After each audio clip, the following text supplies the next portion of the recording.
This is Hunt Nebraska, the official podcast for insight into Nebraska's hunting and shooting sports community. Be sure to give us a follow on Facebook, our space for sharing stories, information, tips, and techniques. Now, Hunt Nebraska. Welcome into the Nebraska Hunt Cabin today. We're having a good time here so far on our lovely February day, and we're all getting ready for the finishing up of some of the seasons. I know we're kind of getting towards the end of hunting seasons. A lot of seasons are wrapping up. By the time this is out, dark goose is probably closed, and we have a few seasons, though, are still open. And so we're kind of getting excited to see what can we still get out for one more hunt, get out and maybe get something still before the end of the year wraps up. So as you three are all scrounging over here looking to see what seasons are going on. Is that what we're doing? I just noticed that Rachel's looking at one, and it started a trend here where everybody's looking. But before we get into it, we should probably do introductions before we get too much into the brochure stuff. Before I forget what I was going to say, because I will. I didn't know what Rachel was doing because she was making marks on there. I just thought she was doing some editing and formatting and saying, no, there's two E's in deer. Things like that. I didn't know what we were supposed to be doing. Did you know what we were supposed to be doing? I was like, wow, she's got this fancy pocket guide over here. I want to know what that's all about. So I had to look at it. All right, introduction. So. All right, introduction. Okay, we're distracted. All right, we'll start off here to the right of me. We have Hershey, our lovely leader. He's lovely. He's lovely. It's February. We got to use some nice words. Yes. Our lovely leader. Fearless. Of us here. Fearless. Are we going fearless? Fearless leader. I'm going with the passionate side with the Valentine's Day coming up. Oh, there we go. Yeah. So there we go. Trying to suck up a little bit. All right. Moving on. We have Megan Price, our shooting and hunting outreach coordinator. There you go. Making sure I get your title. Shooting Sports and hunting outreach. Yep. I should let you guys do yourselves. You know much better than I do. Well, those two have terms that are kind of overlap. Yes, we do actually. Yes. Because then we go to Rachel. I'm going to let you try it. Go for it. Our shooting. Pressure on me. Shooting sports. She sounded so confident. And range coordinator for the states. Yes. See, I got her. No. What is it? What is the go? Shooting range and shooting sports. Oh, I forgot a shooting in there. Yes. It's shooting twice because it's twice as nice. There you go. I like that. All right. So now we figured out, I should probably introduce myself too. I'm Kyle Gasson. I'm the hunter education coordinator here for the state. I got that one down. All right. Yeah. Got 1 of 4. That's not too bad.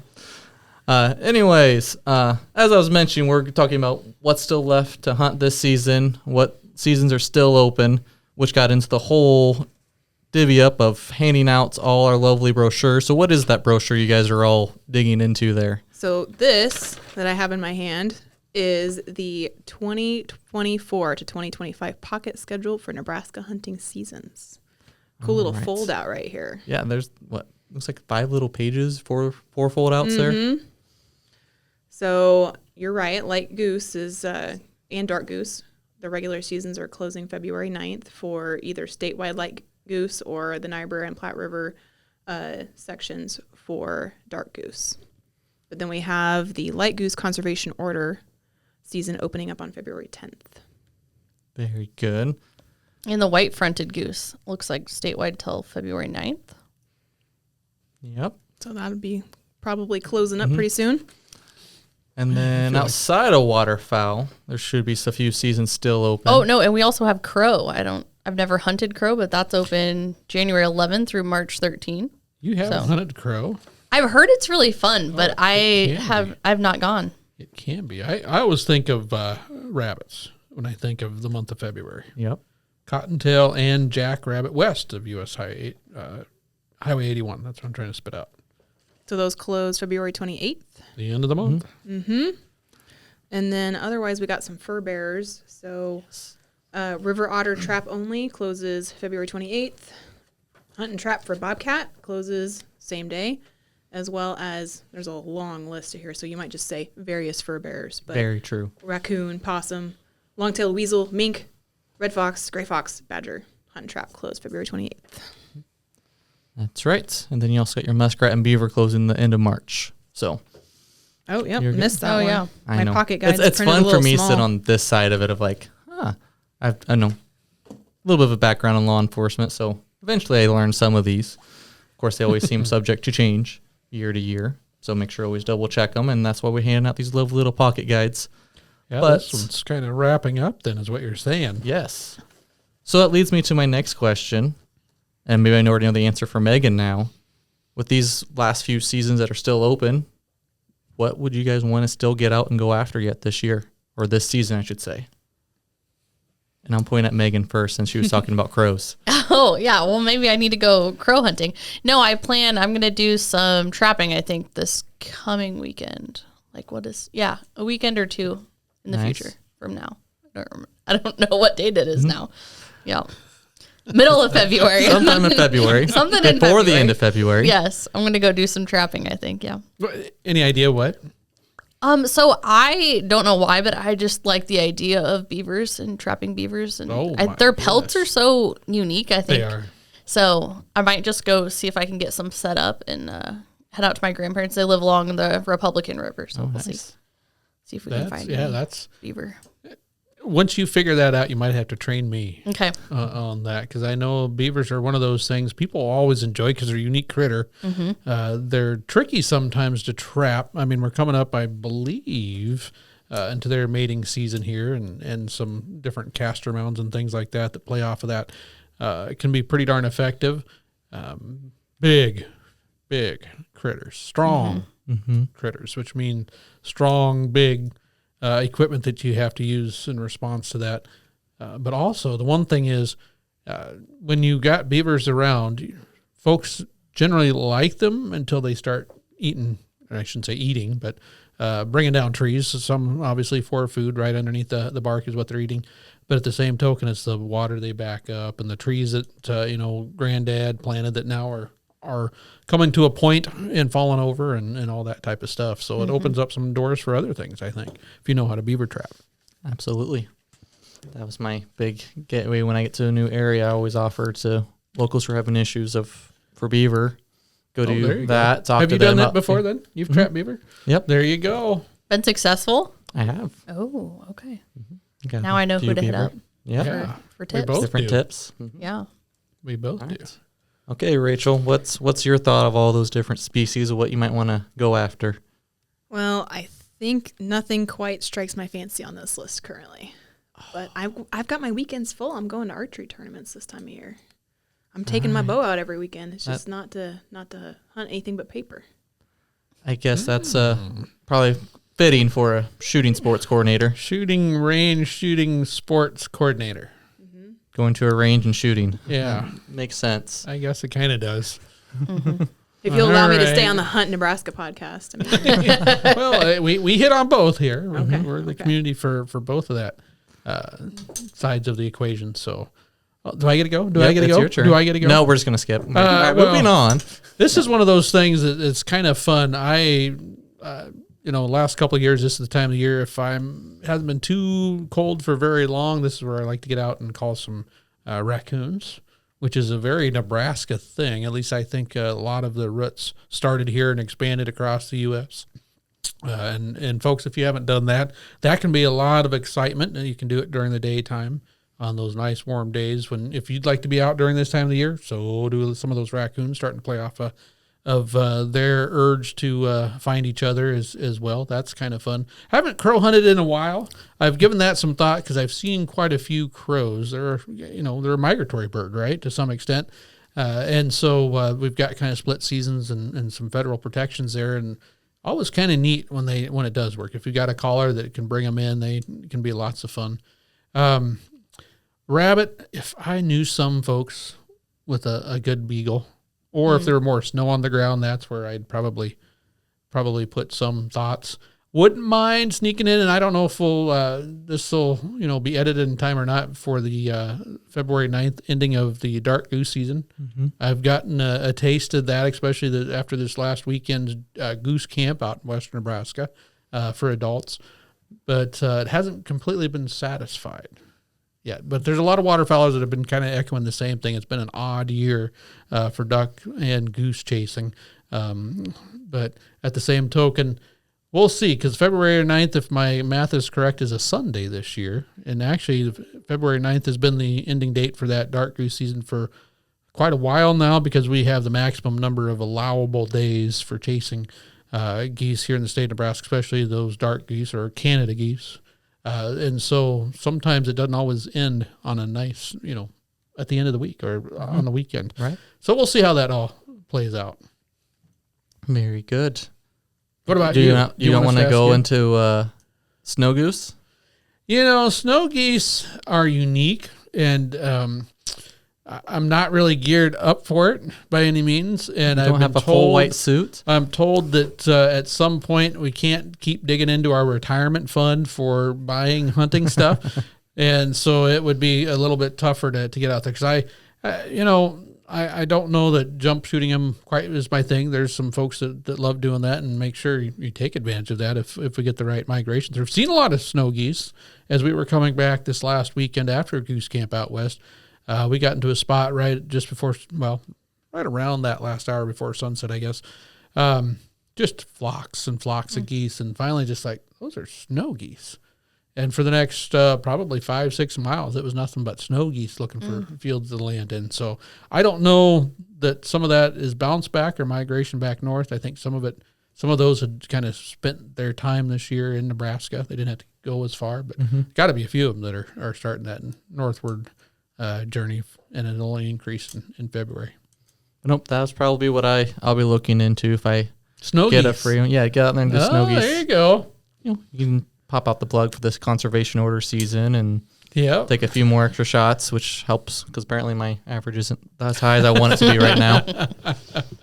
Just means I need more practice and getting out a little bit more. Yeah. So. No, it can be a lot of fun when those snow geese kind of come and have to stop here in Nebraska where they're just chasing that ice line. And so if they get up here and we've got some open water, but up north, not much going on, they kind of get caught here just a little bit. And can make for some wonderful photography, some hunting opportunities, shooting opportunities, I guess. It's not actually a hunt season. That's what I was getting a kick out of it. It's not actually a hunting season. In fact, that's, folks, why we call it a conservation orders. We can't have a hunting season by federal framework past a certain date.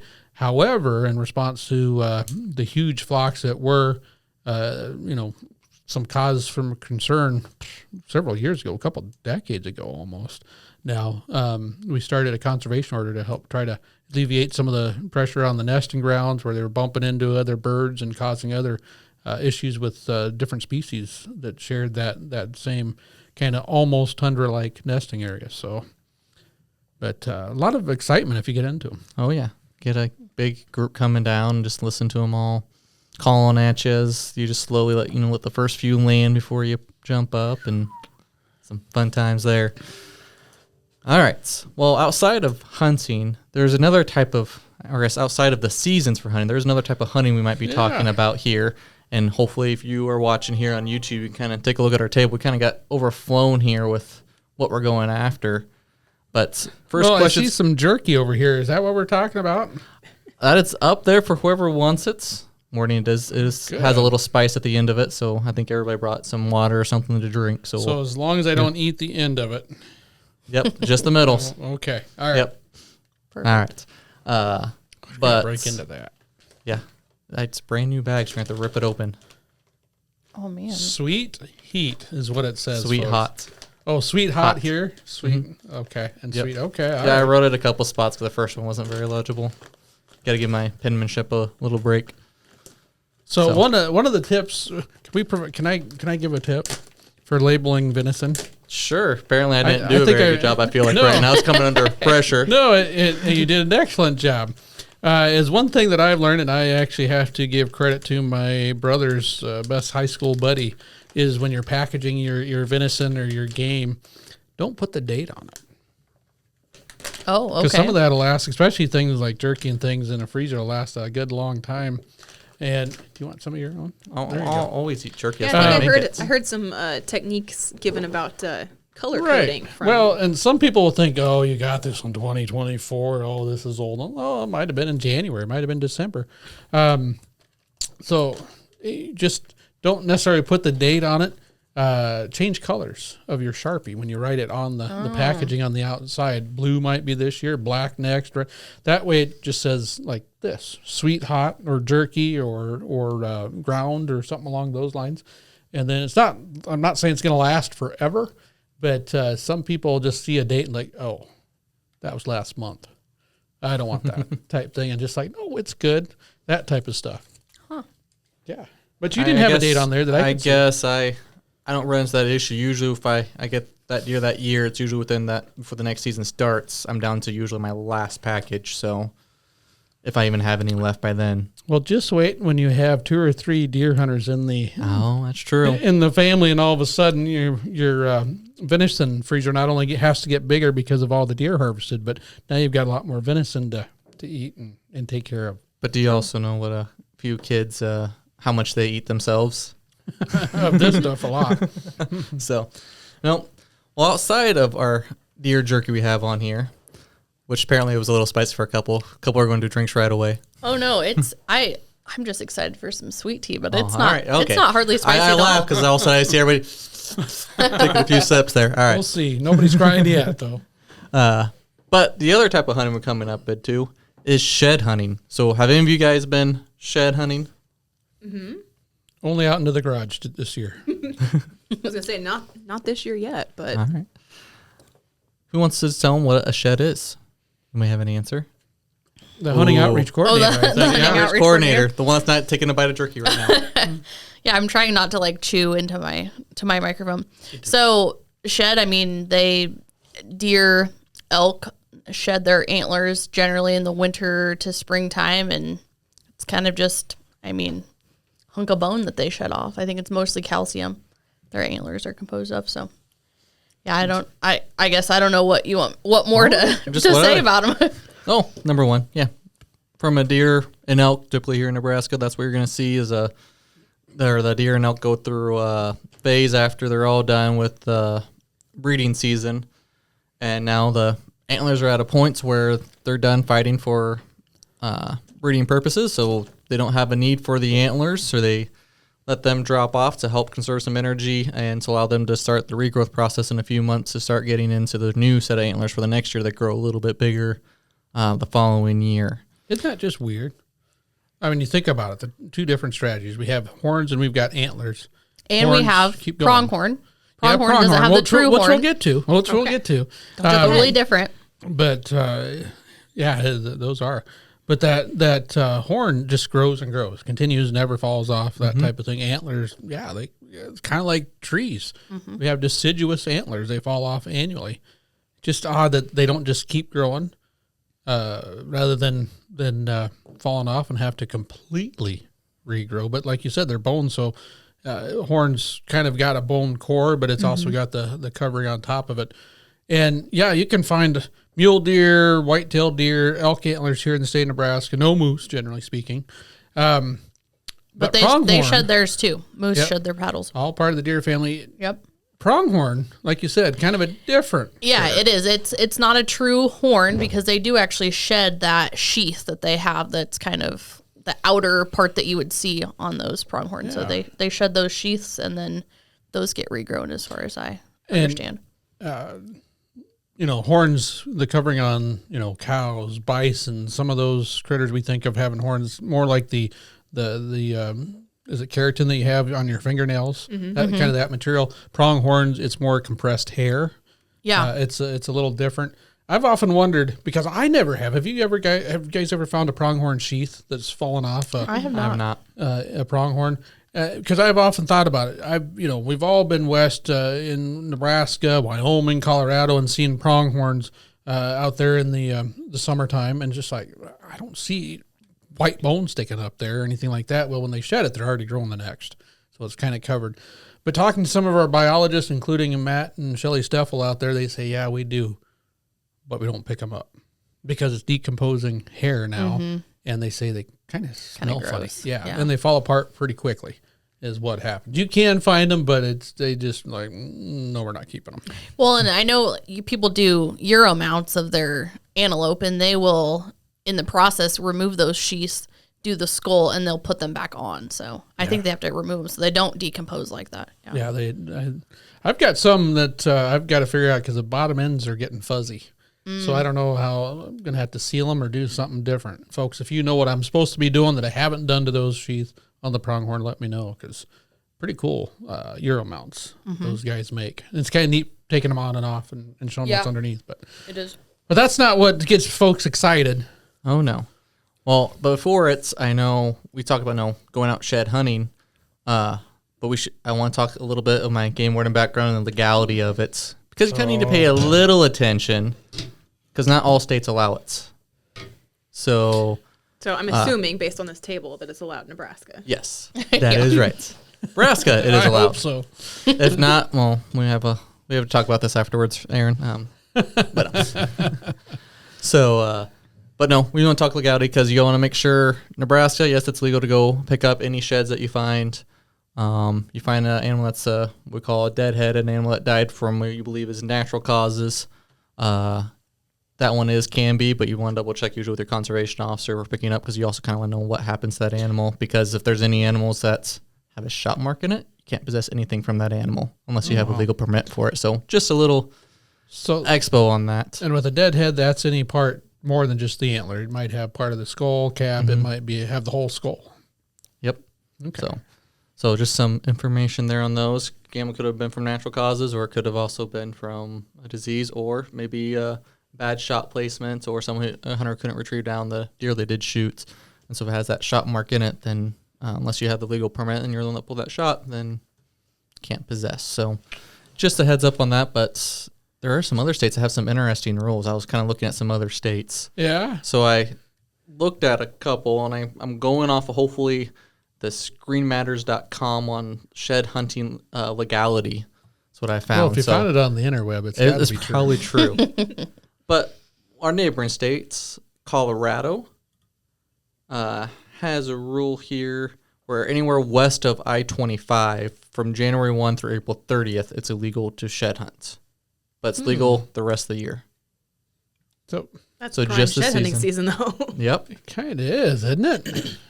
And then there's certain states that have seasons on it, right? That it's only open during certain times of the year. And there's a lot of states where it's legal on private property with permission, but illegal in public.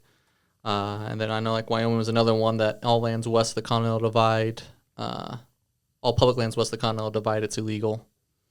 Legal the rest of the year on designated lands. So, like I said, a bunch of different ways, and I was trying to all right, why do they have these rules and how come they have them? Some of it is for the immediate, what people think of a little bit of the poaching aspect and preventing that. But a bigger reason I've been finding a lot is what these bones or these antlers are made up of has some important nutrients. They're also useful for a lot of rodents and decomposers. And so they want to keep it available there for some of the other wildlife in the area because it's important to the ecosystem. And in some spots that there probably is an impact on there just a bit. But I also know that another impact that can sometimes happen, and it's not meant to, but if you start hunting too soon in some of those areas where these deer actually yard up. Here in Nebraska, we see deer during the winter, especially if it's cold, kind of move to their more primary range. And you might see them grouped up a little bit, but they don't yard up quite like they do in some other states. And those yards are super duper important, or those areas that they really congregate. I think of out west, Jackson Hole and the elk refuge they have there. You got to kind of keep them. The idea is not to burn a lot of energy as people are coming and going and bumping them in and out of those spots. So I'm sure that has to do with it as well. Just kind of allowing them to get through a really trying testing part of the year when it comes to winter and when they start shedding these. Because like you said, these things start happening. We've got deer here in Nebraska that will shed in December just because they've had stress or it's really cold weather or whatever. And then, like you said, as soon as they don't need them, they just start getting a little bit more loose, if you will. February, prime time, March, a good chunk of them will have shed by, the end of that month. We'll have a few that hang on to it a little later, but it really is happening now, and people don't want to oftentimes, they want to find the whole thing like most of the ones we have here rather than letting the rodents chew on them just a little bit. I had a friend that would go shed hunting, and he'd always have a little bit of some type of mineral or block that he would leave behind. If he found a shed, he'd toss it out there just to kind of trade things off, because there are, even in my yard, we've got some small antlers, and I just have that problem is if I find a deer antler, I have a hard time not picking it up. I don't blame and it's you just on like, that. it's kind of, oh, this is small. What am I going to do with it? I don't know. So it goes out and kind of the landscaping, what little we have around the house. And it's odd where I'll find those out in the summer as I'm mowing and stuff. The squirrels are grabbing them and pulling them away at times, as well as some other critters. And dogs. Do you guys' dogs like to chew on these things? My dog doesn't, but Mine doesn't either. Mine, I think, would if I would let him. I actually found a set this year, so 2 antlers that I could tell came from the same deer, and it was like big. I mean, good sized antlers, probably comparable to this one here. And yeah, he'd like to pull those off the coffee table I have him sitting on. My brother's dogs love them, and I know we've heard a lot of them. In fact, that type of pet market is actually. This is where you have to watch out a little bit. It's not illegal to sell true shed antlers here in the state of Nebraska, right? Right. But there is a little bit of money to be made, and that can change how people get out there. One thing I do want to point out here in Nebraska, most of our public land is open to shed hunting. You're going to want to check local regulations as well, because, you know, some federal grounds, some city properties, that type of stuff. There are going to be some unique ordinances or regulations on some of those spots. However, private land, make sure you have permission. Just because you're not hunting, just not because you're not fishing, you still need to have permission to be there, and that includes finding shed antlers. And I've noticed that some people kind of forget about that just a little bit at times, and we have some cases from time to time. Hey, there's someone out here walking through the woods, and they're looking for sheds. You still need permission. absolutely. So I think we should talk in a little bit. How do you find these sheds? Where do you find these sheds? Oh, We're gonna boy, figure yeah. that out. We need coordinates. We exactly. Yeah, he wants us to give all our secrets away. Yeah, I was going to For say. example, Where exactly Aaron do on they what drop them? street? On what road? No. For example, who in this room right here has found a pair of shed antlers closest to the office? Yeah, that would be me. That would be okay. That would be me. I was going to say, we usually couldn't compete with Jackson Ellis when he was our hunter ed Yes. coordinator and all that time, or Ross Young when he was in-house either. Those two guys, I think, they'd flip a coin to see who got to walk Yeah, they were what on it. day type thing. And I'm not too uncertain. One of them didn't try some type of antler trap, something that you could get up there to I think catch you're 'em. right. I think you're right. I think that might have been probably Ross, and then Jackson might have get. I honestly don't remember, but they were, yes. Yeah. So what goes into an antler trap? What's that? What goes into an antler trap? You know, a lot of creativity, a lot of hope.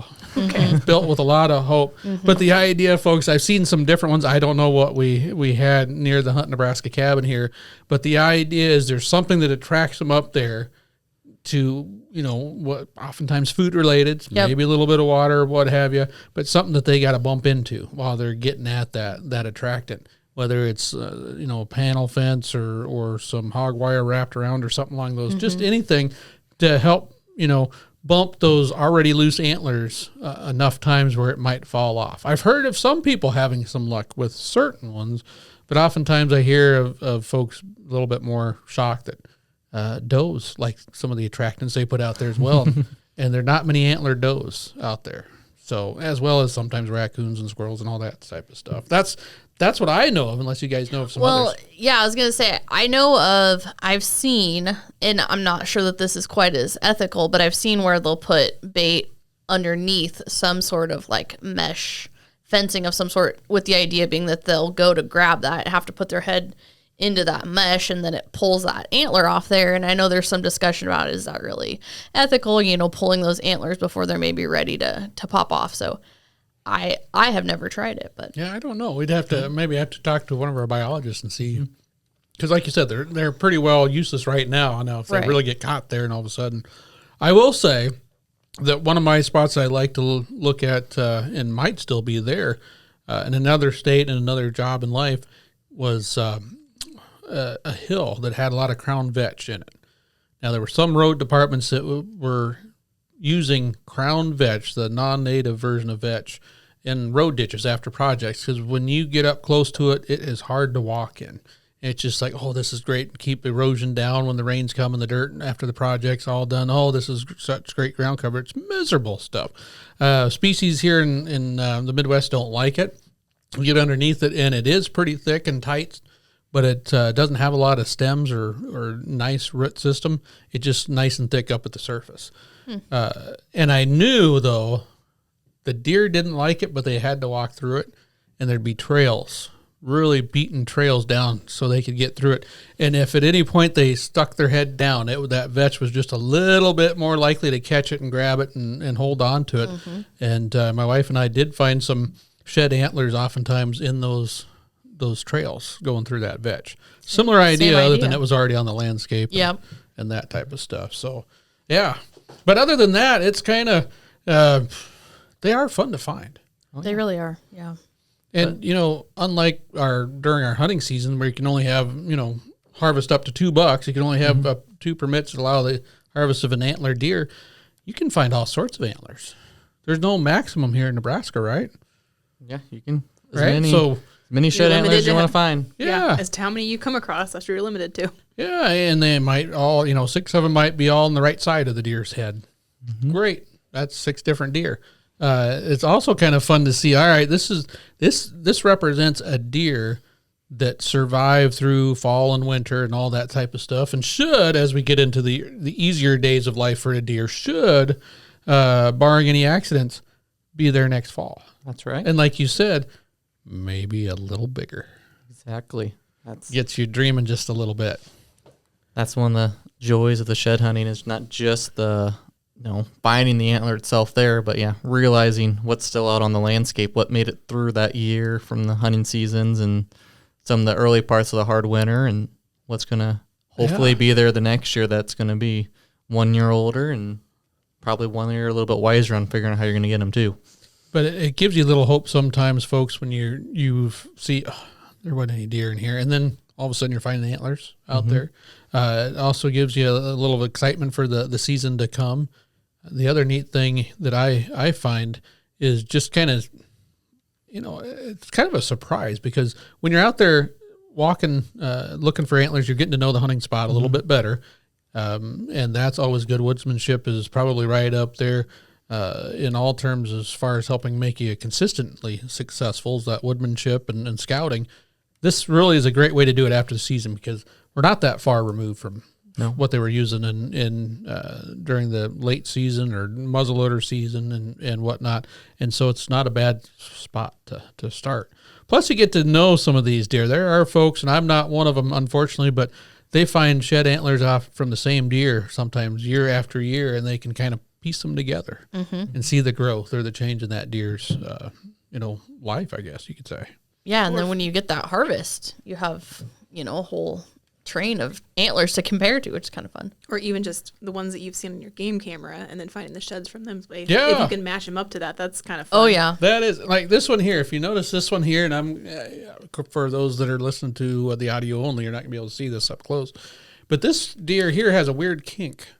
I'm not sure what happened to it, but if you compare it to a lot of the other deer antlers on the table, it kind of curves a little extra right down. It's like something happened when this antler was growing, or maybe there was an injury on the deer's head that kind of changed it around. That's pretty telling, and probably good chance it'll be there next year as well. This one's got a busted point. Yeah, it does.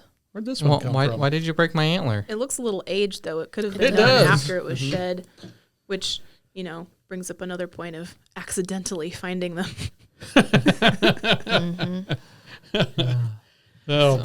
And then, we've got some others like this one here. Not just a young deer, but never going to have many points because it's got these little bumps off the edge. And will it have that the same next year? We've got some different ones. That's got crazy brow tines. That one does. And this is where, can I get into the stories? Go for it. Are you sure? I don't want to sidetrack this. This antler right here, hold it up for the cameras, is one from a couple years ago. This came from a public hunting chunk of ground. My brother and I were there, and I think we had a couple of pups just kind of running. Beautiful February day or early March. And we decided, we're going to go shed hunting. That usually means an excuse to go walk in the woods and whatnot. So we decided we also wanted to try out some cheap little trail cameras we found on clearance after the season was. And we were in a public hunting area that we've had frequented from time to time. And we set up this trail camera because we were like, all right, we've seen some deer in this stand, but if we move it up around here a little bit, will it be better? Well, let's put up a trail camera and find out. There's a nice trail up here. And so we spent 10 minutes maybe getting that all. Okay, you got to do this, that. All right, set it on the tree. All right, I had my brother kind of walk the trail just like a deer to see if it detect them. Because these aren't, the cameras that we use aren't those fancy cellular send a picture to your phone type things. No, these are if they get stolen, it's like, darn, there goes $20. You're frustrated, but at the same token, it's public ground, and you just never know who's out there, more than just hunters at times. And I don't know how long we'd got it. We got it perfect, the way we wanted it. Turned on the camera now, so it'll start taking pictures. You got 30 seconds. Getting ready to go, I look over, and there, 12 foot away from us, is this camera right off the trail. I don't know how many times we both walked past this antler. It's kind of one of the fun things there. You're not going to see them all the time. Mm-mm. They're not just randomly, well, they are randomly, but they're not evenly spread across the landscape by any means. The deer that have antlers have to be walking in that area and have to happen to have them fall off or shake them off or jar them loose or whatever. And this isn't necessarily the hugest shed antler that'll be found in the state of Nebraska that year or this year. But this one we should have been able to see as we're standing there. In fact, I think it was a water bottle sitting just a few feet from it that I saw first, like, oh, look. And then I saw this antler just like, no way. Yeah. No way. But my brother was a little bit jealous on that. But you're right. That weird, it's got really long brow tines, and then it's got like another. It's got like two. It's also got looks like some damage in there, possibly from clashing with others. It probably does. I'm guessing that he was pretty what do I want to say, active during that rut season. Now, I don't know. I haven't seen any deer like that since. I've only been able to hunt that area a couple times. My brother's hunted a little bit more and has yet to see him, but I assume someday I'll meet that guy. But you think that it's going to be easy to find because it's a nice light color, right? Yeah. But these are sneaky sometimes, and they're buried under some leaves, and I'm not great at it. I'll admit that. I'm not nearly as good as Jackson or Ross on just coming across them. I have to look pretty hard. I think that's why, some people train their dogs. Oh, yeah. To find them nowadays. And I think, all right, they're interested, might taste good to some of them, but just that reward of finding it and making the boss happy is a big part of it. But to me, it's kind of like hunting morels in the spring, too. Everyone knows what an antler looks like. But for some reason, when they're laying on the ground, whether it's up or down or sideways, like you said, covered, we don't always pick up. We're not going to see the whole antler all the time. Sometimes we will, and we'll just look past it because they do blend in at times. But once you find that first one, that's a little bit easier. Your eyes, I don't know, your mind sees that mental picture and starts picking it up just a little bit more. And sometimes we think of where's that deer bedded down, where are they hiding right now, might be pretty thick. But sometimes out in the open in other spots where they fall off, where they've jumped that fence, where they jumped that creek, where they're running into something that bumps into them as we get later. So just they occur in random places. They do. The other thing I will say, they make glasses, I guess, that you can spot these easier. So it's got like I just started seeing it. It's been popping up on my phone, probably because I've been talking about sheds, but they make glasses for morels and for antlers. They have like a light blue lens to them, and supposedly you can pick out those antlers and those morels even better. So we might have to try that. I think so. We might have to get some of that I and think then I'm walk the woods not far from here and just see who can see things better. I think so. Well, we're going to do a trial. I kind of feel like we need to go plant a few sheds out there and do a little like scavenger hunt, see if you pick it up better with or without them. That's very scientific of you. I am. I am. I like to.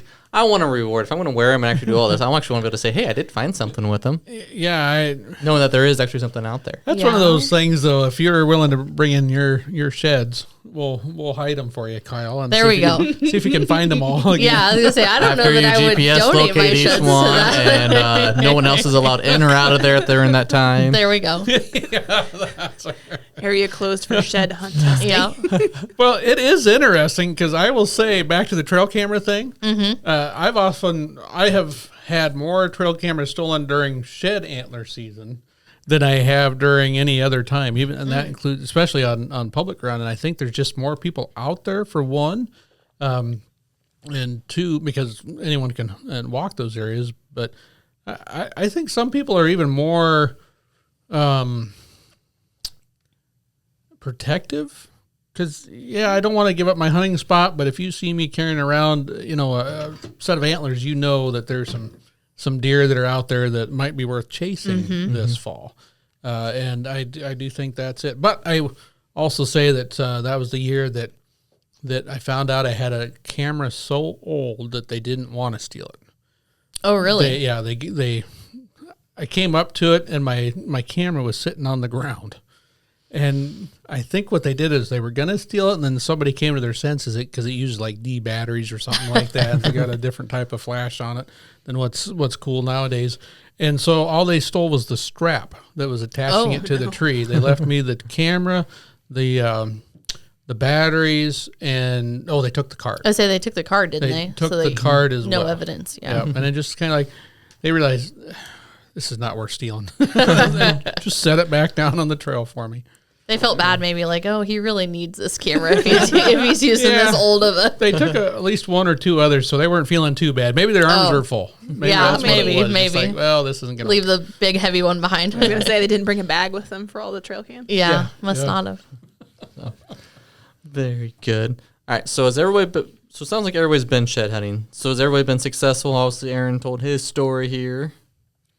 Also, Megan, you said you got a. I stumbled across a set this year. Honestly, I was not looking for them, but they just, like we talked about, out in the open, just laying there, both of them together. She and so wasn't looking for them as she walked through the woods. I was actually not even in the woods. It was out in our away open from her office.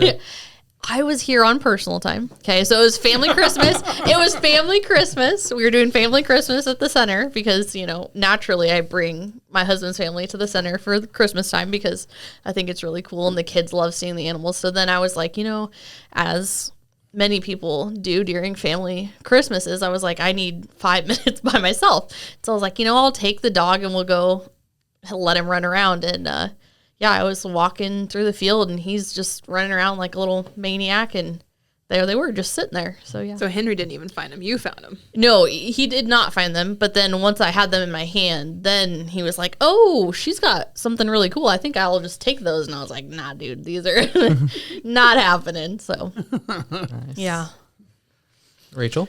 I used to find them all the time as a kid out of my grandpa's farm. I'd stumble across them. But when I've gone out deliberately to look for them, I'm just not as successful. I find little ones. And these woods near here tend to get picked over. Sometimes by the time I get out there, everybody's found everything else, and I get the little ones that are left behind. There you go. Well, that's a good question. When was this family Christmas? Was it December, January, February? What are we talking about? So I'm trying to think. It would have been right at the very end of December, beginning of January. Oh, wow. So it was pretty early for them to have already shed. Yeah. I also think it's one of those things that's easy to get, kind of bummed out about. I walked the woods and didn't find anything. And then your excitement to go back is lessened. Right. Just a little bit. Might be that they're still holding on to them and they, you go back in a few days, a couple of weeks, whatever, and more antlers are on the ground to find. But you also do kind of start realizing that I think the research says younger deer usually shed both antlers within like 50 yards and older deer usually within 100 yards. But you also start finding out that at the end of the breeding season, these deer are kind of getting back together in some of those bachelor groups. And you might find an antler here this time, and next time you come back in a couple of weeks might be 3 more antlers there. There's a lot of ground there where just deer with antlers don't walk through all that often.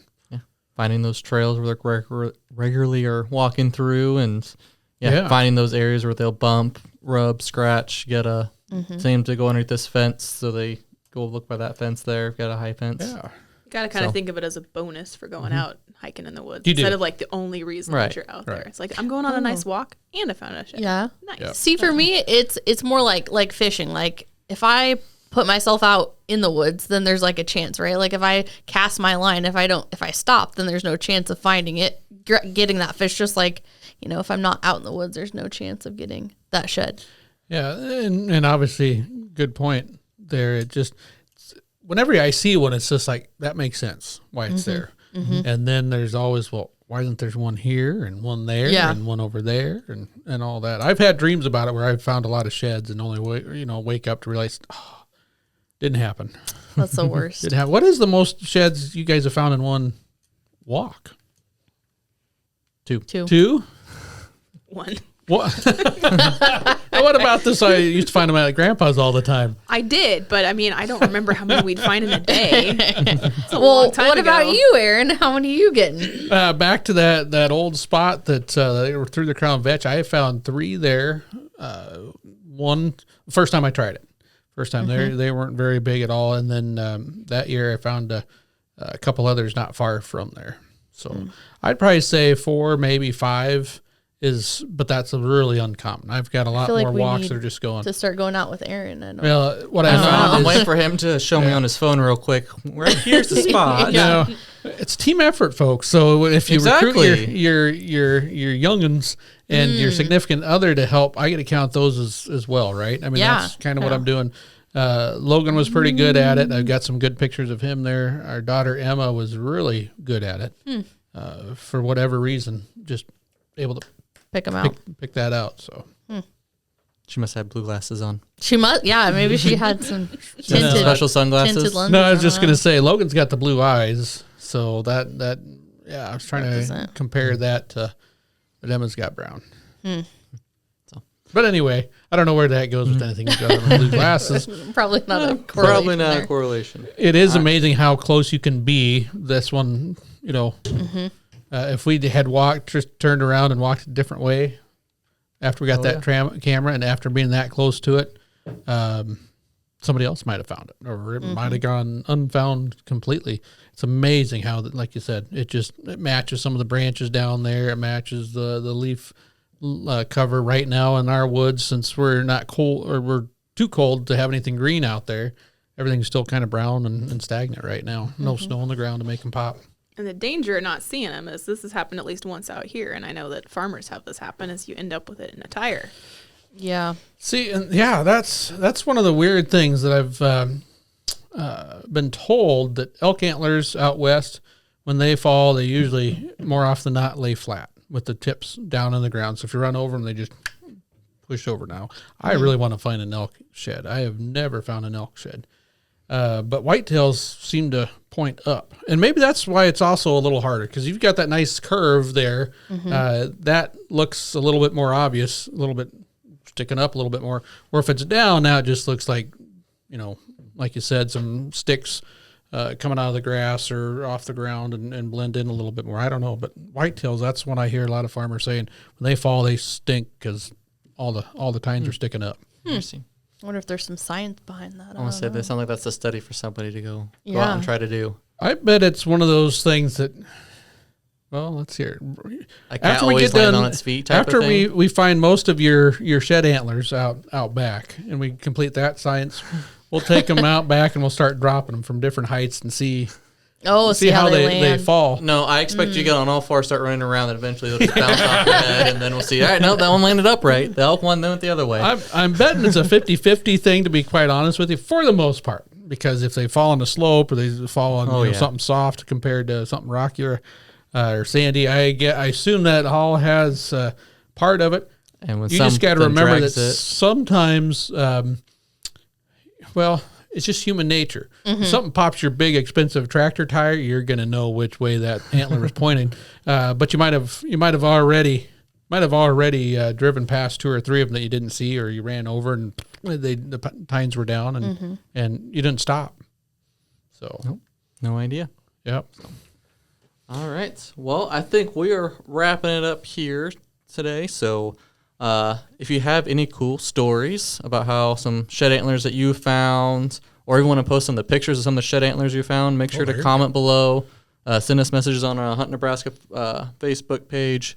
Well, we'd love to see which ones you guys are finding this year, or especially you can do like a trail cam picture and the deer to it. I know there's some good ones. What you do with your shed. I mean, there's lots of yes. different crafts and stuff, so I want to see what people are That doing. might be a with them. whole show right there. Yeah. Oh, But we promise we won't reveal the location of these we will sheds. not. Yeah. You don't even have to tell us. You just Nope. have to, just the picture is good enough. Well, they need to probably tell us because I'd hate for somebody to Needs get a lot of love if keynote, it's not Nebraska. Nebraska focused only. If you're outside the Nebraska, you must comment. That's a different state. No. But no, please make sure to post any pictures you guys have of your shed antlers or any stories you guys have. Otherwise, we'll see you guys outdoors. Hunt Nebraska, brought to you by your Nebraska Game and Parks Commission.